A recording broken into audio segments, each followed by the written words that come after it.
Are you a newer player who just got into Star Wars Unlimited? Or are you someone who goes on Petranaki Arena and no matter what you play, you end up losing 9 out of 10 of your games? Does it feel like your opponent always has the perfect card in their hand? And it feels like no matter what you do, you can't get ahead? Well, rest assured, all of us have been there before, whether it was in Star Wars Unlimited or another card game. No matter who you are, no one is naturally born as a pro-level player. I remember the early days of Hearthstone, back in 2014, where I too was in your shoes. It felt like no matter what I did, I always lost. But eventually, through the last decade, God, it sounds terrible to say that, but there are some things that I learned that helped me become a better player without having to play 500 games every day, since as we grow up, we don't have as much time as we once did. Now, these things aren't that earth-shattering, and to some more experienced players, these are probably pretty obvious and surface level. This video is geared to try and be a simple to understand video for newer players that give them something to think about and work on to help them improve as a player and get better at the game faster. First is sequencing. This is a really big part of any card game, and I believe it is one of the things that truly separates people apart. Sequencing is the order you take when you play your cards, use your leader power, attack with your units, claim initiative, and much more.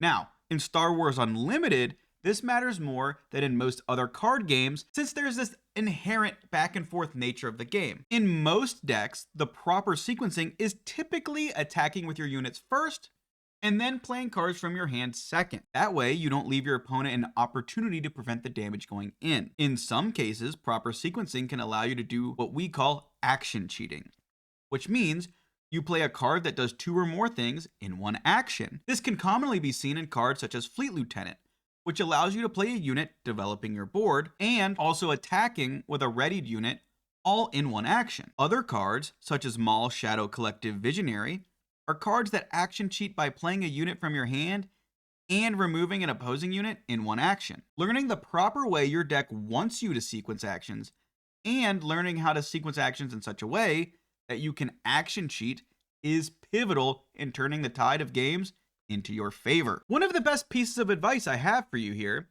is plan out your ideal action phase before you even resource your card for the turn. Think about, what do you want to achieve this phase? What your opponent may want to achieve this phase, and the proper sequencing in order to get your most favorable outcome.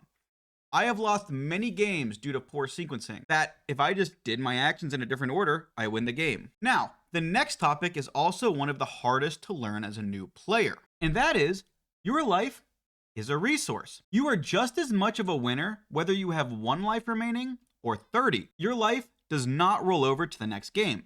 Sometimes it's better to take 3 damage now in order to get more value out of cards and either prevent more damage in the future or deal more damage to your opponent. One way to visualize this is to imagine the following. You are on the 6 resource turn and you have no glory only results in your hand. You're up against a Boba Fett, any methods necessary, who has a P-38 Starfighter on the board. A lot of players may be tempted to just remove their opponent's P-38 Starfighter here and then hope the next turn they have another removal option for whatever your opponent plays. However, taking a different action first and allowing them to deal damage with the P-38 is sometimes the better move. At 6 resources, a lot of times decks like this will play cards such as Ruthless Raider or Fett's Fire Spray Pursuing the Bounty, both of which are better targets to defeat than the P-38 Starfighter. Overall, you will mitigate 5 or 6 damage in the long run, opposed to 3. My best piece of advice here is, don't always look at what the board state is currently, but what it could reasonably become at the end of the turn. Think about what your opponent's ideal play is and how can you use that to your advantage or mitigate the damage it could cause. Now, you've heard me mention the board state a couple of times throughout the video. The next topic I want to cover is how to properly develop a board state. If you don't know, the board is the game area where you play your cards.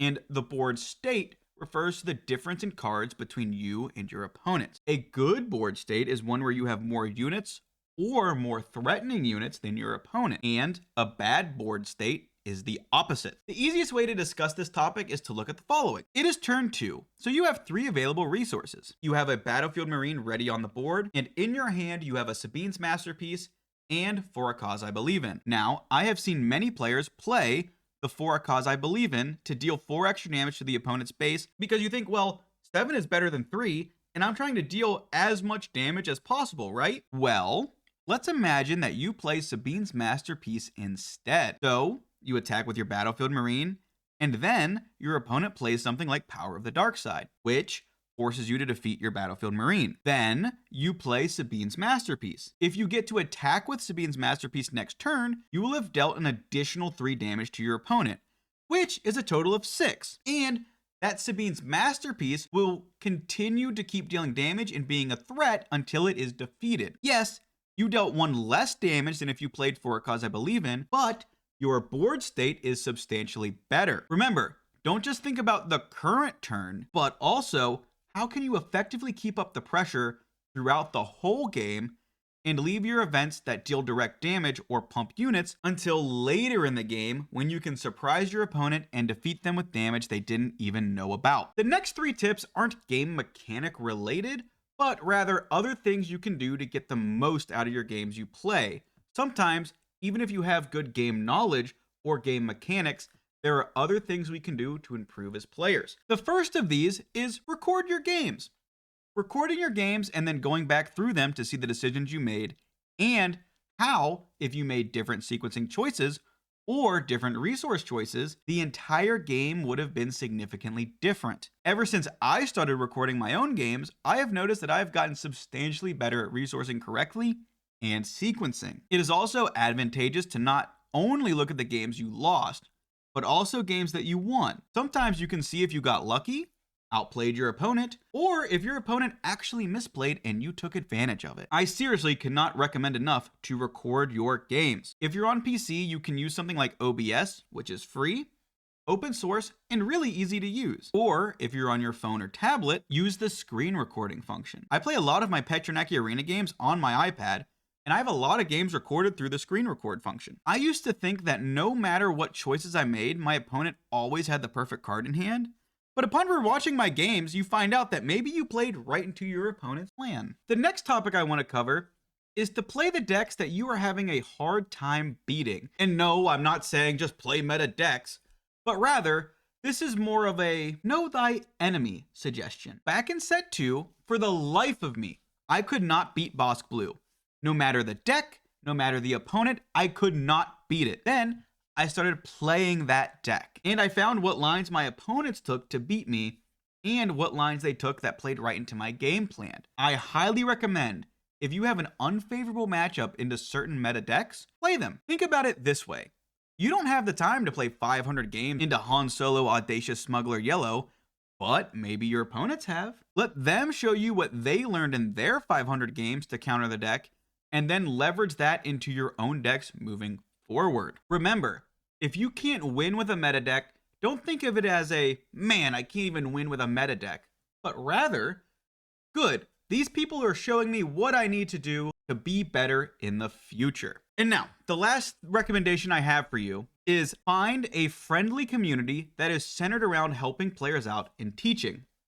Listen, I understand you do not have 100 hours a week to put into a hobby, so finding friends in the space that you feel comfortable to talk to and discuss the game with can really help.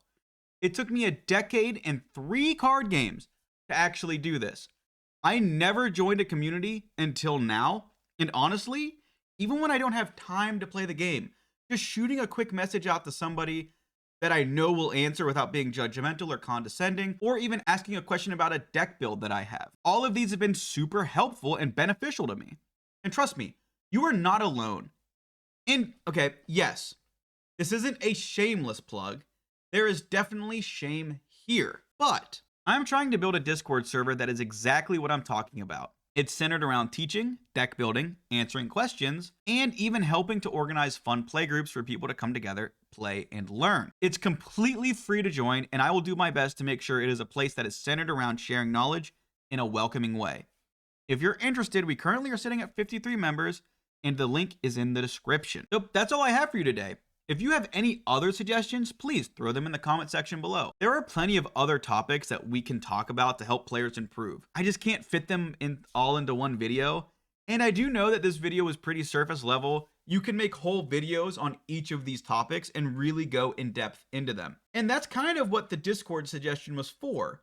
These are just get you aware of these things that you could be doing. Hop into anybody's Discord and start talking with people. Maybe send a screenshot of your game and be like, this is what I did. What would you have done here? I do hope that at least one person out there learned something from this video that helped them. And a big shout out to our first member, Ganix, who joined right around the time of the first Bizarre Interactions video. From here on out and going forward, I will have all of my channel members as a custom Star Wars Unlimited card. So a big shout out to Ganix as my first channel member. With that, I hope you all have a wonderful day. See ya.